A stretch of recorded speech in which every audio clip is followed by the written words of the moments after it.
हिंदुवादी संगठन श्री बजरंग सेनाए गौ संबंधित अत्याचार पर कड़क सजाની માંગ સાથે સુપ્રીમ કોર્ટમાં એક નવી જનહિત અરજી પીઆઈએલ દાખલ કરી છે। આ અરજી સુપ્રીમ કોર્ટના વકીલ વિશાલ સિંહ ચંદેલ દ્વારા રજૂ કરવામાં આવી।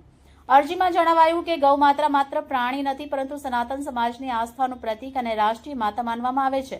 પૂર્વે આઈપીસીની ધારા 377 હેઠળ માણસ અથવા કોઈપણ પ્રાણી સાથેના અપ્રાકૃતિક યૌનાચારને ગંભીર ગુનો માનવામાં આવતો હતો, જેમાં 10 વર્ષથી લઈ આજીવન કેદ સુધીની સજા નક્કી હતી। સુપ્રીમ કોર્ટની 5 ન્યાયાધીશોની બેન્ચે પણ સ્પષ્ટ કર્યું હતું કે ધારા 377 માંથી સમલૈંગિક સંબંધોને અપરાધની શ્રેણીમાંથી દૂર કરવામાં આવી રહ્યા હતા, પરંતુ પ્રાણીઓ પર લાગુ પડતી સજાઓને દૂર કરવામાં આવી ન હતી। પરંતુ નવા ભારતીય ન્યાય સંહિતા બીએનએસમાં ધારા 377 ને સંપૂર્ણ રીતે હટાવી દેવામાં આવી, જેના કારણે હવે આવા કેસોમાં માત્ર 1 દિવસની કેદ અથવા નાની રકમનો દંડ જ છે। આજે સંગઠનના દેશભરમાં 1 લાખથી વધુ સભ્ય છે, જે હિન્દુ રાષ્ટ્રના લક્ષ્ય અને ગૌમાતા સુરક્ષા માટે કાર્યરત છે। સંસ્થા હિન્દુ સમાજના હિતો તથા વિવિધ સામાજિક સેવાકીય પ્રવૃત્તિઓ માટે જાણીતી છે। આ એક પ્રખર હિન્દુવાદી સંગઠન છે, જેનું મુખ્ય મથક સુરતમાં છે અને તેની પહોંચ ઉત્તર પ્રદેશ, મધ્યપ્રદેશ, બિહાર, રાજસ્થાન સહિત અનેક રાજ્યોમાં છે। બજરંગ સેના મુજબ ગૌમાતા સામાન્ય પ્રાણી નહીં પણ ધાર્મિક તથા સાંસ્કૃતિક આસ્થાનું પ્રતીક હોવાથી તેમની રક્ષા માટે અલગ અને કડક કાયદો બનાવવો જરૂરી છે। मैं एडवोकेट प्रणव मिश्रा, श्री बजरंग सेना का राष्ट्रीय सलाहकार। मैं इस गौ माता के मुद्दे पे मैं और हमारे अध्यक्ष जी पिछले 2-3 साल से मेहनत कर रहे थे और पिछले 6 महीने से एकदम सक्रिय रूप से मेहनत कर रहे थे। हमने देखा कि भाई हमारी गौ माता के ऊपर, जिसको हम हिंदू धर्म में एक भगवान का दर्जा मिला हुआ है, उसके साथ अन्याय हो रहा है और हम लोगों को लज्जित करने के लिए कुछ लोग उसको विशेष करके काम कर रहे हैं उस पर। तो इसके लिए हमने उस पे विचार किया। उसके आगे हम इसके गौ माता, और हमारे शास्त्रों में भी गौ माता को पशु न समझकर उसको भगवान का दर्जा माना गया है। हमारे शास्त्रों, हमारे रामायण में हर जगह लिखा गया। इसके लिए हमने गौ माता को हमारा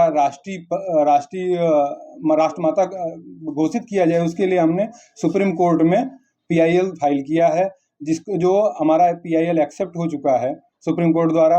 अभी उसमें सरकार को नोटिस निकलेगी, सरकार उस पर अपनी जवाबदेही निश्चित किया जाएगा सरकार का। उसके बाद सुप्रीम कोर्ट दोनों पक्षों को सुनकर फिर आगे की कार्रवाई के लिए सरकार को निर्देशित करेगी। धन्यवाद। जी, आपका नाम? श्री बजरंग सेना राष्ट्रीय अध्यक्ष हितेश विश्वकर्मा। हितेश जी, आपने सुप्रीम कोर्ट में कुछ पीआईएल डाली थी, और क्या थी वो पीआईएल और क्या उसका परिणाम आया? पूरे भारत में गौ माता के साथ अकृत कार्य कुछ उपद्रवी लोग कर रहे थे, जिससे हमारी टीम श्री बजरंग सेना को पता चला। तो कम से कम पूरे भारत में श्री बजरंग सेना ने 12 से 15 जगह एफआईआर किया। लेकिन जब हम एफआईआर करते थे तो हमें यह पता चलता था कि जो इस तरह के कार्य कर रहे हैं उनको पुलिस 24 घंटे के अंदर छोड़ दे रही है, क्योंकि 377 की धारा खत्म करके सरकार ने जो बीएनएस किया उसमें मामूली सजा है, 50 या 100 रुपये दंड अथवा 151 करके 24 घंटे में छोड़ देना, जिससे सनातन धर्म और हिंदू धर्म आहत हो रहा था।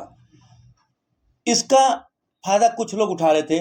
वो सनातन धर्म और हिंदू धर्म के लोगों को चिढ़ाने के लिए इस तरह के अपवित्र कार्य कर रहे थे। यह देखते हुए हमारी श्री बजरंग सेना की टीम पिछले 6 महीने से सर्वे कर रही थी, और सर्वे में पाया गया कि जो भी व्यक्ति इस तरह का कार्य करता हो, कम से कम उसे फांसी की सजा हो। इससे पहले 10 साल की सजा थी, तो सरकार ने उसे खत्म करके बीएनएस किया। वह पूरा का पूरा कानून शून्य पर आ गया, जिससे उपद्रवी लोगों को फायदा हो गया। तो हमने सर्च किया, हमारे सुप्रीम कोर्ट के लॉयर श्री विशाल सिंह चांदेल जी से हमने चर्चा की। विशाल सिंह चांदेल जी ने कहा कि बहुत ही सराहनीय कदम है, आप सारे एफआईआर कॉपी और जो भी आपने सरकार को दिया है। तो हमने सरकार श्री को सबसे पहले लेटर दिया और आग्रह किया कि आप इस पे काम करें। इस लेटर और एफआईआर को साथ में मिलाकर हमने अपने सूरत के जो हमारे राष्ट्रीय सलाहकार एडवोकेट श्री प्रणव मिश्रा जी हैं, उनसे चर्चा किया और उन्होंने और हमने दोनों मिलकर सुप्रीम कोर्ट के लॉयर विशाल सिंह चांदेल जी से चर्चा करके इसे सुप्रीम कोर्ट में दाखिल किया और सुप्रीम कोर्ट ने एक्सेप्ट भी किया। कितना समय लगा था और क्या मुख्य मुद्दा है इसमें डाली गई है? मुख्य मुद्दा ये है कि गाय माता को राष्ट्र माता घोषित करें ताकि उनके साथ कोई भी दुर्व्यवहार करे तो उसे फांसी की सजा हो। अब तक बजरंग सेना ने कितने इसके ऊपर एफआईआर करवाई है? मेरी मीडिया बंधु से खास अपील है कि हमारी संस्था श्री बजरंग सेना है, तो कृपया श्री बजरंग सेना से संबोधित करें और हमारी श्री बजरंग सेना लगातार गौ रक्षा, राष्ट्र रक्षा, देश रक्षा पर काम कर रही है और आने वाले समय में हमारी श्री बजरंग सेना एक विशाल रूप काया करके पूरे भारत में गौ रक्षा पर काम कर रही है और करती रहेगी।